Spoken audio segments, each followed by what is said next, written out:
So I'm solo today because Timmy's not feeling 100%, and I'm just on my camera. You still can't see it. I am going to the Kyoto Aquarium because I had planned to do something like a calligraphy class or something like that. These are all things that you have to book in advance, and I really should have known that. So I thought, what would I do with my time? Because I don't really want to go shopping. And I thought about going to a museum. Yeah, I like to have someone with me that I can talk to about the art. I thought about going to a temple. I've done those before. And then I found out that there was an aquarium. I love aquariums. Growing up, one of my favourite places to visit was the Monterey Bay Aquarium. I can't tell you how many times I've been there, but I still love it. So I'm going to check in and see how this one compares. Apparently it's got like 9 different designated areas. And I think this is going to be a pretty chilled way to spend today. I will check in later. So here we are at the Kyoto Aquarium. I really loved all the little details of the artwork here. So this was my entry ticket, which is beautiful. And going straight in, I'm in an area called the River of Kyoto. And it has these sort of natural things like a landlocked salmon, Japanese minnows, and the most important thing around here with these guys, which is the giant salamander. And there's some more of that fantastic artwork that I love. So apparently these things just lay around and sleep a lot, but move very occasionally. They're all puzzled up asleep like a pack of Scotties.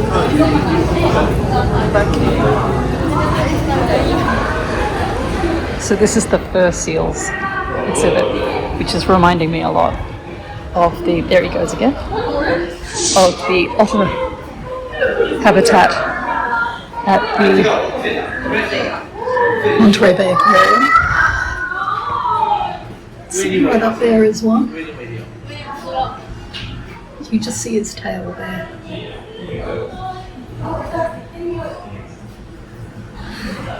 Cool. There's that little guy swimming around. There he is. I'm kind of hoping this guy isn't alive, otherwise he's got a pretty boring life. Stuck in there. Now, in case you're worried, like I was, that that guy was just stuck in that tiny little tank, he's not. Apparently, they can pop up and out through there as they want. So I spent a lot of time in the seals because they were just fun to watch, as they always are.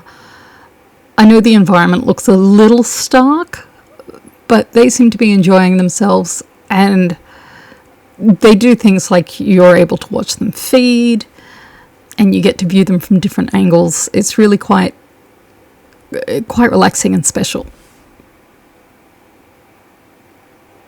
The next section was one of the largest pools, which were representing the Sea of Kyoto, and it's got over 50 types of sea life within there. A lot of it to do with the delicacy of Kyoto, like the red tilefish.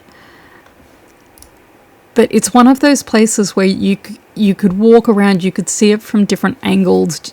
There were beautiful windows that you could immerse yourself in, and you could just spend hours there looking and feeling relaxed by watching this beautiful dance beneath the water.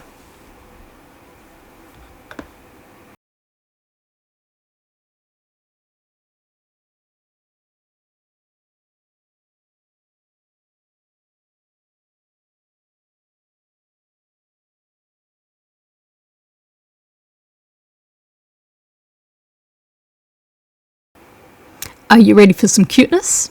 Here I am at the penguin enclosure. This is actually a two-story thing, so you could look at them from different levels. To me, it looked a little stark, but I'm probably used to the more westernized versions of penguins' enclosures where they have a little more open air. This is probably closed off because it was quite hot and humid in Kyoto, so they're probably trying to keep the air temperature at a livable degree for these guys. At this point of the day, they weren't particularly active. They just sort of stood there doing their thing. There were sections where you could watch them swimming, and when there are breeding programs, you can see them looking after their little nestlings and everything. But at this point, they were just hanging out. The next section was actually my favourite. This is the jellyfish section. And it was really wonderful because it actually showed you all the different stages of a jellyfish's life. It had lovely immersive areas. So here I am walking into this sort of enclosure, which is a 360 thing. They had some cerebral music going on in the background, but this felt like you were immersed in the jellyfish's world until you turned around and saw everybody else. But again, it was really fascinating and just beautiful. And the other thing that they have here is a lovely laboratory which shows the breeding cycle and the staff looking after them and transferring them from different aquariums to make sure they have enough space. I believe these ones were called firework jellyfish. I could be wrong. But they were really beautiful. And as you can tell, I spent a lot of time wandering around the different aquarium cases.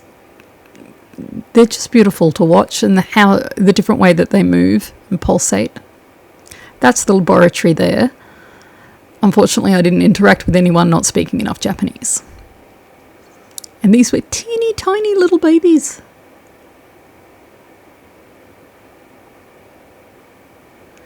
I'm not quite sure what this type of jellyfish was. It almost looks like a poached egg that's gone wrong. But it was interesting. Oh, it was called the fried egg jellyfish. I think these jellyfish were called a type of ghost because of the way they illuminated in the water. But look how those ones are in a little pack, and other ones are sort of flying around. I love the variety of them. It was quite amazing. Next, I stumbled into the educational zone, or they call it the communication hall. So in the first tank, there were garden eels all standing up. I'm not quite sure what these were, but there was a lot of different sea life in here. And it was more for school children to come and interact with. But who doesn't love watching tropical fish? So all the anemones and the little fish surviving in there. When I was a kid, I wanted to become a scientist to save the pandas and the whales. And much to my dad, who's a microbiologist, much to his disappointment, that never eventuated because I realized that science was more than just wearing a cool white lab coat. You actually had to know what you were doing, and I did not have a scientific brain. But I still enjoy looking at the fish now. Look at these guys having a clean, bobbing about. This section was a really interesting find. So it's just outside the cafeteria, and they had this artwork on display celebrating jellyfish, made by local artists. And it was just beautiful. It was just like this moment of culture stepping outside.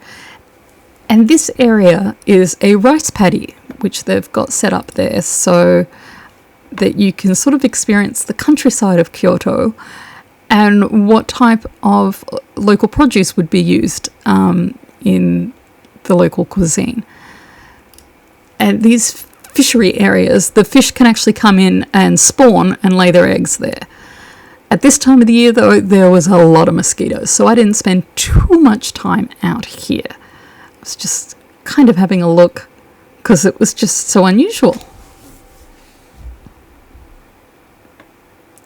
Finally, a bit more culture on the way out. If you go, I really recommend going to Kyoto Aquarium. It's beautiful.